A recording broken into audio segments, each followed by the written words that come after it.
Assalamualaikum warahmatullahi wabarakatuh. Perkenalkan, nama saya Fabiola Eka Valentina dengan NIM 200321100122 dari kelas Agribisnis B. Di video kali ini, saya akan menjelaskan mengenai analisis regresi logistik biner, yaitu mengenai olahraga dan istirahat yang cukup terhadap terbentuknya tinggi badan yang ideal. Yang pertama, di sini ada asumsi analisis regresi logistik biner, yaitu antara lain tidak mengasumsikan hubungan linear atau variabel dependen dan independen. Variabel dependen harus bersifat dikotomi atau dua kategori. Variabel dependen tidak harus memiliki keseragaman yang sama antar kelompok variabel. Kategori dalam variabel independen harus terpisah satu sama lain atau bersifat eksklusif. Sampel yang diperlukan dalam jumlah relatif besar, minimum dibutuhkan hingga 50 sampel data untuk sebuah variabel prediator atau bebas. Selanjutnya, uji good guess of fit, yaitu untuk pengujian hipotesis. Hipotesisnya HO, yaitu model fit, dan H1, yaitu model tidak fit. Untuk statistik, uji dapat dilihat pada nilai signifikan pada tabel intersen history blok 0 dan 1, Hosmer dan Lemeseau test.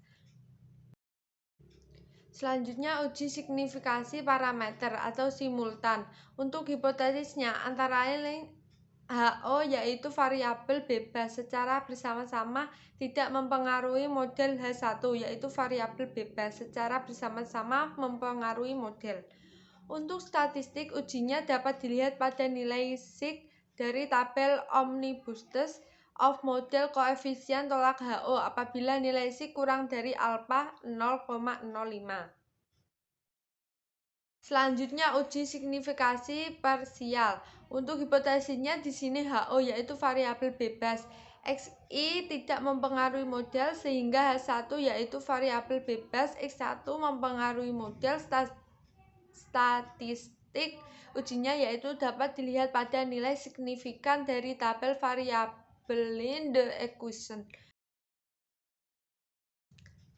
Setelah dilakukan analisis SPSS, didapatkan hasil output SPSS yang pertama, yaitu pada blok 0 beginning atau ketika variabel X atau variabel bebas yang tidak dimasukkan ke dalam model. Untuk nilai probability di sini saya menggunakan 0,05 dan degree of freedom menggunakan rumus DF sama dengan N-1.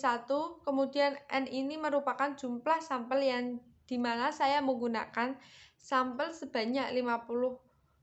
Kemudian nilai DF-nya didapat dengan DF 49 tersebut didapat square tabel, yaitu sebesar 66,337.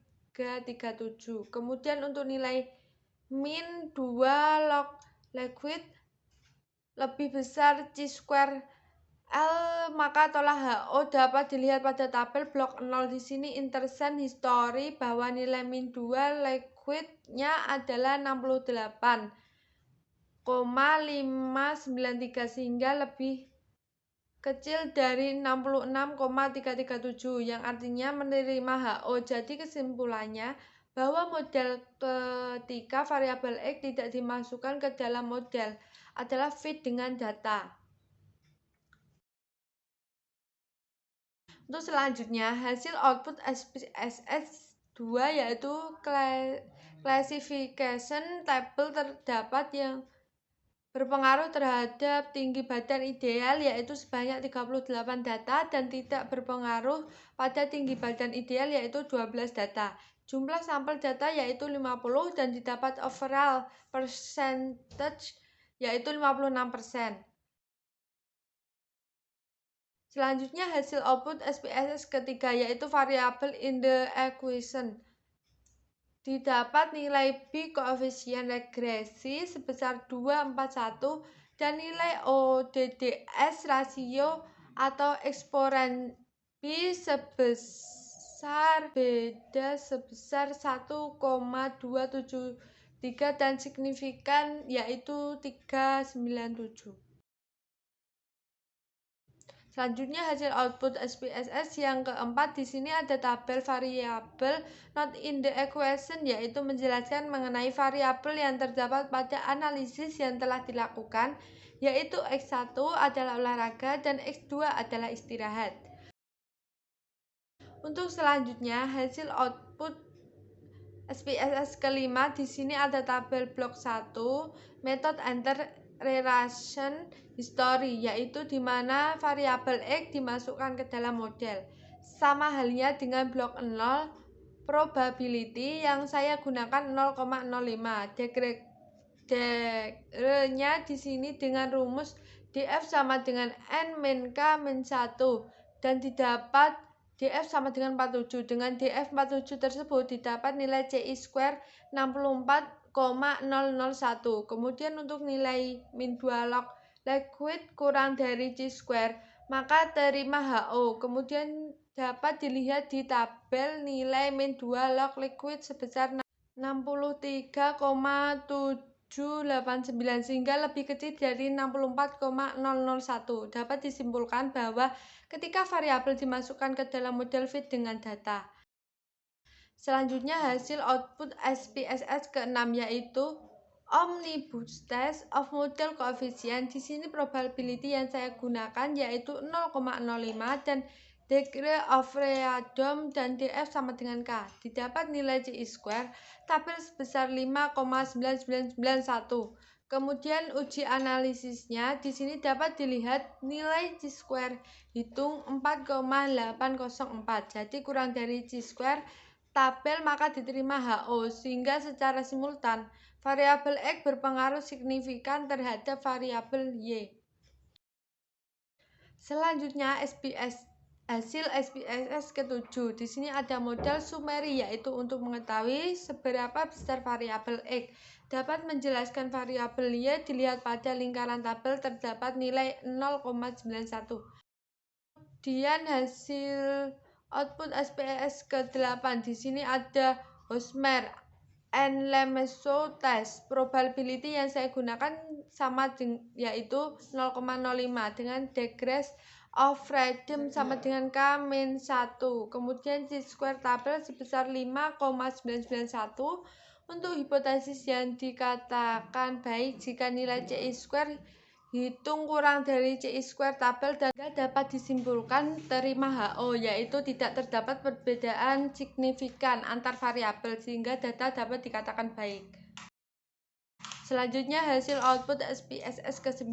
Di sini ada variabel in the equation, yaitu dapat dilihat bahwa nilai sig pada variabel X1 olahraga didapat nilai sebesar 0,77 dan X2 istirahat sebesar 1,30 yang artinya lebih besar dari 0,05, maka terima HO dapat disimpulkan yaitu secara parsial tidak berpengaruh signifikan terhadap variabel Y sehingga didapatkan persamaan regresi logistik yaitu 1,407 min 1,119 dikali X1 min 949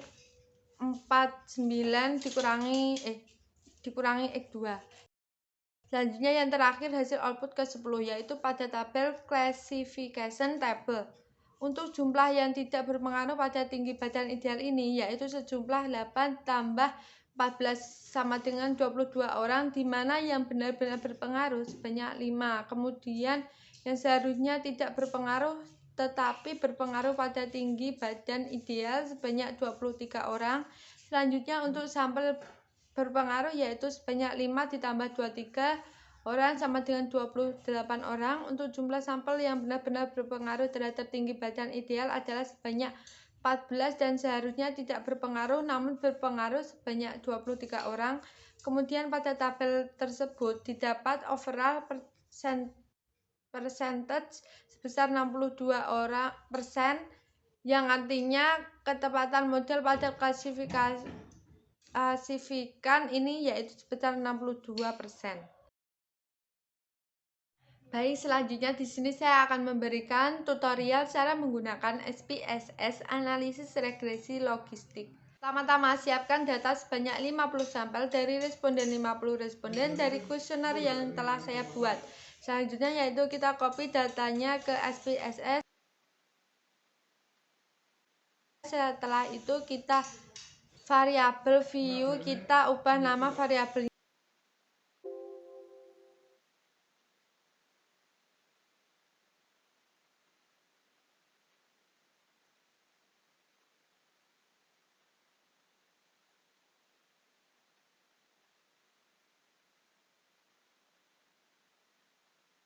kemudian untuk tabel di sini X1 olahraga, X2 istirahat, dan Y tinggi badan ideal.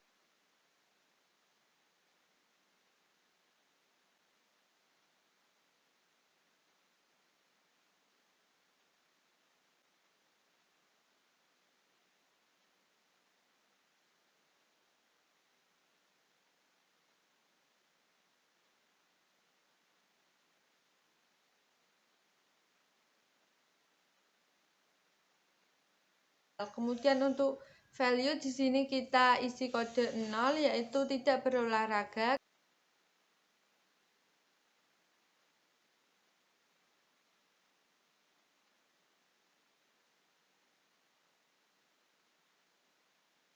Kemudian add. Selanjutnya kode 1 yaitu berolahraga.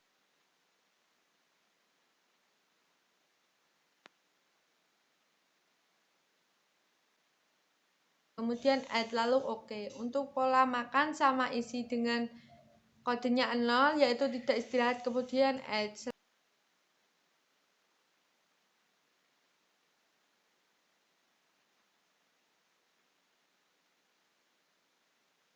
Selanjutnya kode 1 yaitu istirahat, kemudian add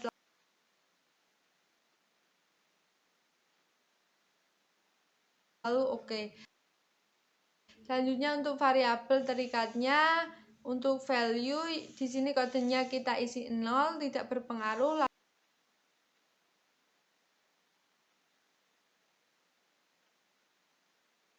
Lalu add. Kemudian kode 1 adalah berpengaruh.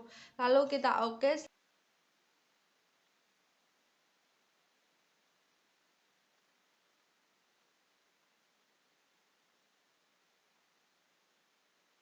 Selanjutnya untuk jenis datanya untuk X1 nominal, X2 nominal, dan Y juga nominal.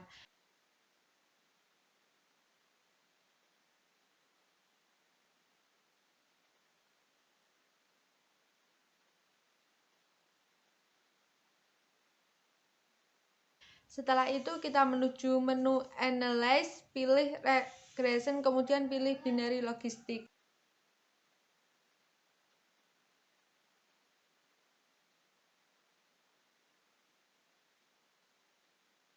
Nah, untuk dependen di sini kita masukkan tinggi badan ideal. Selanjutnya untuk variabel X1 dan X2 kita pindahkan ke covariance.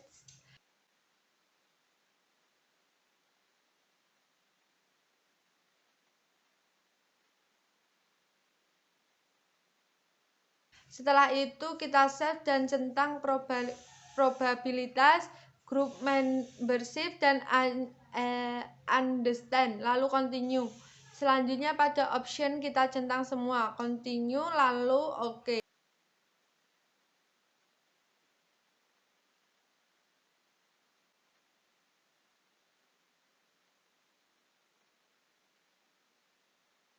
Inilah hasil analisis yang telah kita lakukan.